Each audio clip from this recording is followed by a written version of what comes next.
The absolute most overlooked story of courage and heroism happened right here at that position in Gettysburg, Pennsylvania, in the face of Pickett's charge. Today, we're on this field, and we're going to bring you through that story and answer all the questions about something that you probably have no idea about.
Welcome back to History with Waffles.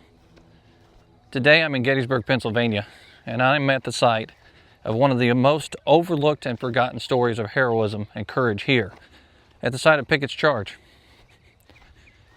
Today in this story we're going to cover a few things. Who exactly was Willie Pohlman? What did he do here at this location during Pickett's charge? Where did he come from? What was his background story?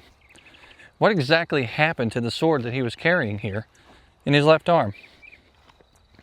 And by the end of this, hopefully, you'll understand why the veterans came back and remembered him often, and why you should remember him too.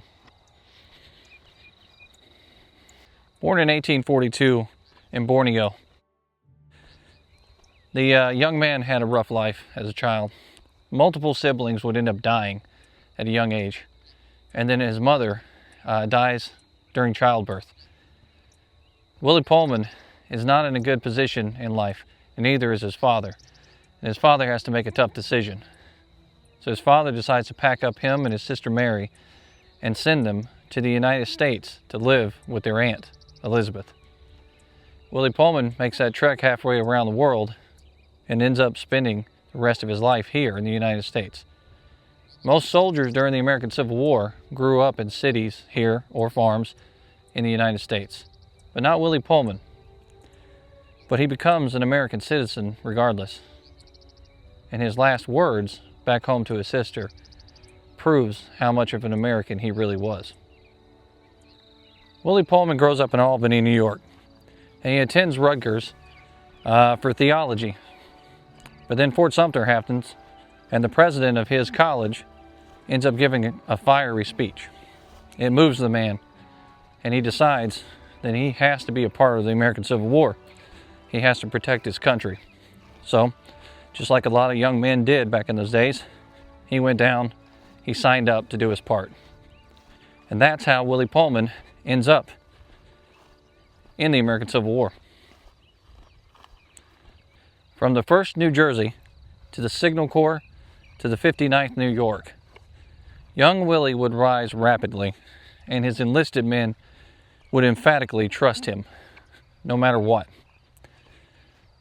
This young man was only 21 years old when he became a lieutenant, an adjutant, a staff officer for the 59th New York. And on July 3rd, here at this location where I'm at right now, he becomes the only staff officer left, still standing, for the 59th New York. His own lieutenant colonel, mortally wounded the day before. Young Willie is about to get tested during the American Civil War in ways that he has never been tested before. And all prior to Gettysburg, 14 separate occasions he would be tested in battle. And that leads us to here. I'm at a site that's all too familiar for Gettysburg nerds, if you will, or Getty's nerds. We're at the site of Pickett's charge, and there's the Copse of Trees directly ahead of me right there. And then 59th New York's monument is right here. That's the little pointy guy. New York is all over this ridgeline, just in case you didn't know. And then, of course, here, the monument, or the tablet here, says Wright's Brigade, 3rd, 22nd, 48th Regiments, and 2nd Battalion, Georgia Infantry. These men are going to be facing these Georgia men. And as a result of this fight, also, on the 2nd of July, there's a sergeant that's in this company here that ends up getting the Medal of Honor for taking the 48th Georgia's actual flag here in these positions. So this is one heck of a struggle.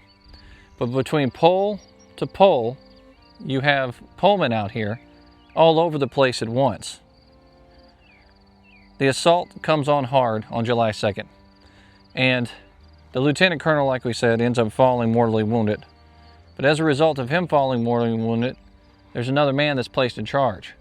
And when you go back to the records and read about the 59th New York here at Gettysburg, there's hardly a mention of Pohlman at all. But his men mentioned him. The newspapers mentioned his act of heroism here on this field. But nothing on the monument, even with his name.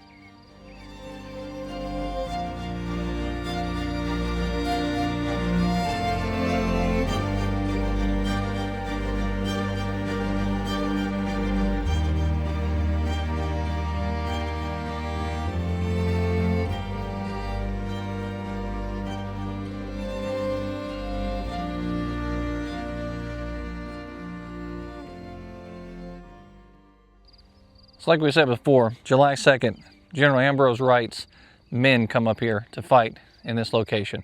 And the 59th New York have to fight them off. The lieutenant colonel falls mortally wounded. And then an Ohioan by the name of McFadden is placed in charge of the 59th New York. On July 3rd, there's only one real staff officer that's still standing during this fight, and it's Pohlman. Pohlman is a well-respected and liked man out here at this field. And I'm going to take you over here to the position where they were, to the right of Hall's line on Cemetery Ridge. The wave of fighting that happened out here with Pickett's charge was beyond belief. And even though the Confederates hardly made any ground here, it was still an unimaginable horror out here on this field. Stretched out all across the lines behind me there, where the tree line is, you would have seen Confederate soldiers dressed off and marching across that field straight up to the throat. Pohlman, being 21 years old and already been in combat in multiple different locations, likely saw something similar to this in many other places. But when you come out to Gettysburg, it's different. It's not like Malvern Hill. It's not like Fredericksburg. It's not like any of those other places that I've been to before. This place is almost a bowl, if you will. There's a mountain range all around you, wide open farm fields all out in front of you, and it gives almost a theatrical feeling, if you will, to what you're seeing in front of you. That's why it's so awe-inspiring. Well, that man was probably feeling a lot of fear out here on this field. Being 21 years old, put yourself in his shoes when you were 21. What were you doing on that day? So, as promised, we are up here on the line now, looking at the 59th New York's monument. And here it is in all its glory. It's a beautiful monument. If you take a look directly off in the distance there, there is one marker for the right flank of 59th New York. And there's my shadow. And there's another marker for the 59th New York, the extreme left flank here of the unit. It is a very small distance between here and over here. Willie Pohlman would have been going back and forth with these men, directing them, inspiring them, keeping them in the line of battle out here. And then that's when it happens. Pohlman's out here on this line, and a shell comes in and explodes. It hits him in his right shoulder. It blows it wide open. He's damaged pretty badly. And the men that are standing here on this line look at him, and they plead with him to go back. They plead with him to go get help. They don't want the young man to die. They respect him. They love him, really. He refuses to go back, and then he says the words that all the men out here hear him say. And he says, "Not while I have my sword in my left arm." That's a very brave thing for a 21-year-old to do, at the risk of his own life, just to inspire his men out here and to stay in place. But not too long after he says that, a Minie ball comes up and hits him in his left arm. It tears it open. Now he's bleeding profusely. The loss of blood and the shock that he feels causes him to need to leave this field. He can't even use either one of his arms. So his men again beg for him to leave the field, and he still struggles and refuses to go, eventually having to go because of the loss in blood and the shock. Pohlman is taken from this field, and he's moved over to a mansion, the Swope Mansion. And there, he's worked on, and he writes those last words back home to his sister. Now consider this, if you will. I'm walking away from that monument there for the 59th New York. That man's blood and fragments of his body are probably still laying in the ground back there, near where that monument is. 21-year-old. You don't get hit in the shoulder by a shell and not leave something behind. July 4th, he writes back to his sister in a very brave manner, talking about his wounds and the way he feels, and he says some pretty poignant words. He thinks he's going to survive. Well, standing here on this field, I'm going to say those words out loud that he wrote in his letter back home to his sister. They hit me pretty deep, and I hope that they'll resonate with you too.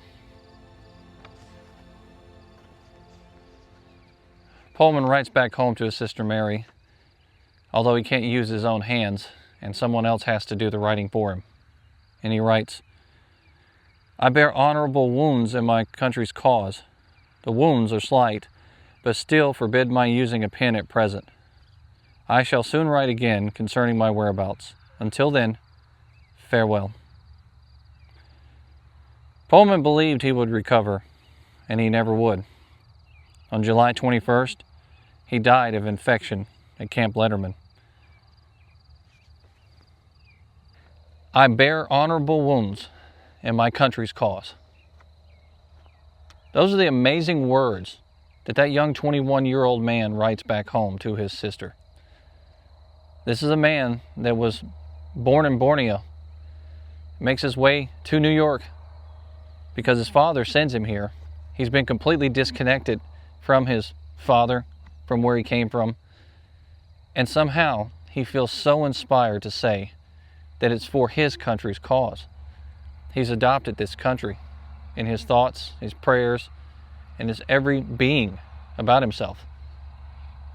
And here he is. He has every reason to feel horrible about what's happened here at Gettysburg. Likely going to die, and he's trying to be brave in those last words home to his sister.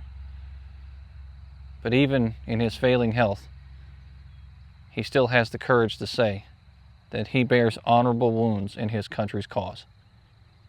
Those words alone to me are the most honorable thing that I think I've heard of in a long time. That young 21-year-old had more courage in his body than a lot of people do today.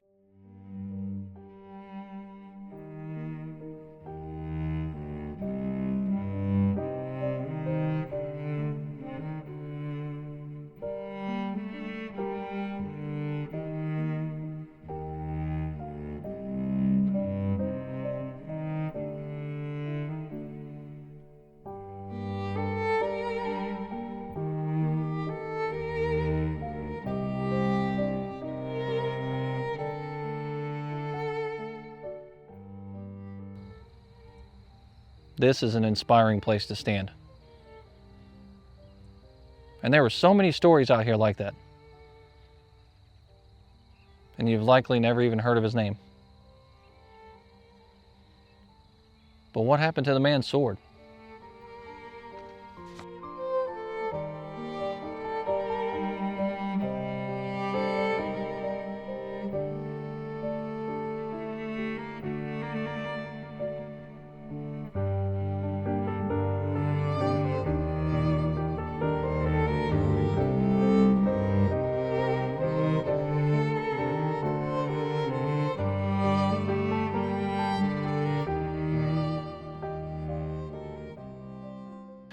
So on July 21st, Pohlman doesn't recover. Matter of fact, when they amputate and they take his limb off because of gangrene, it sets in even deeper, and he ends up expiring at Camp Letterman.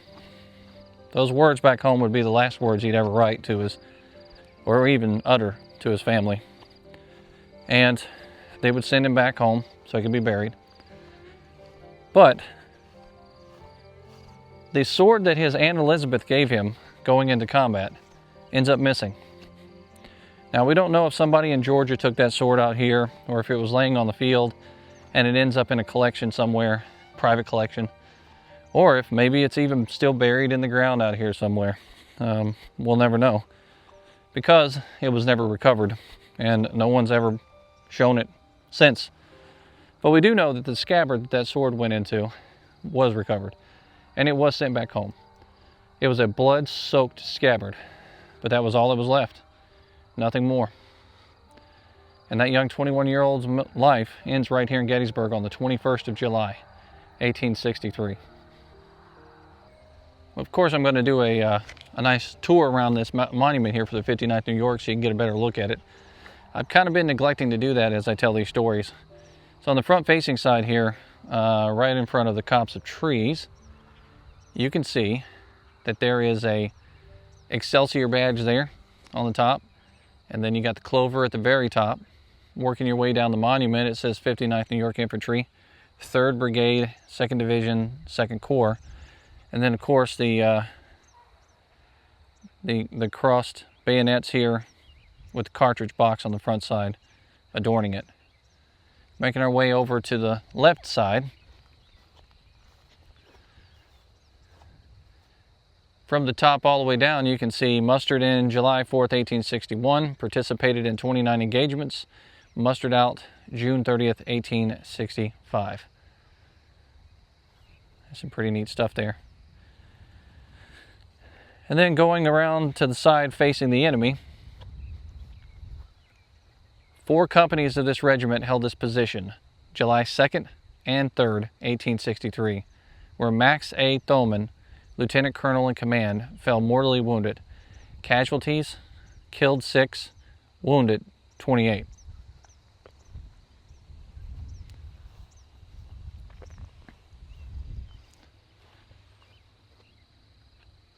And then on the opposing side, you can see commanders, W.L. Tidwell, M.A. Thoman, H.P. Rugg, W.A. Olmsted. I mean, it's just a beautiful monument.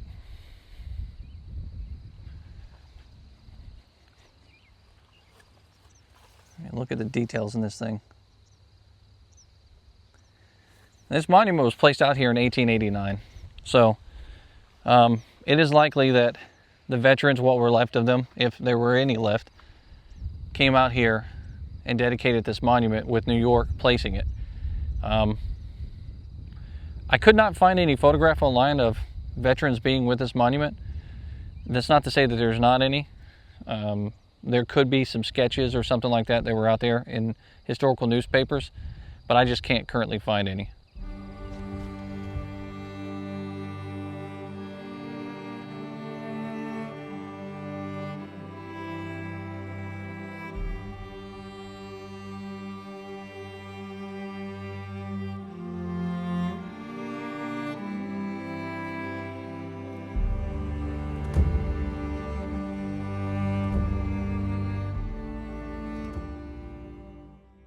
Well, we hope you've enjoyed the story here this morning in Gettysburg, Pennsylvania, about young Willie Pohlman and the sacrifice that he gave for our country. With this being the 250th anniversary, it's very important that we tell these stories so that people can know them for all time. And when you come out here to Gettysburg, do yourself a favor and do me a favor. Come out here to the 59th New York Monument right beside the Copse of Trees and stand in this place where Willie stood and look out across that field at what he faced and think of him. Remember his courage, his dedication, and his sacrifice here at Gettysburg. The veterans came back and they remembered him often because they respected him, they knew he had courage, they spoke highly of him, but his memory kind of faded with the past. We should remember Willie when we come out to this field. Not just the lieutenant colonel that's on the side of this. The only person that they really mention is losing his life here in this engagement. The others are numbers on the monument. Well, I've enjoyed myself thoroughly out here. It's time to head down the road on to the next story. And we hope to see you out there on those fields. Until next time, this is History with Waffles.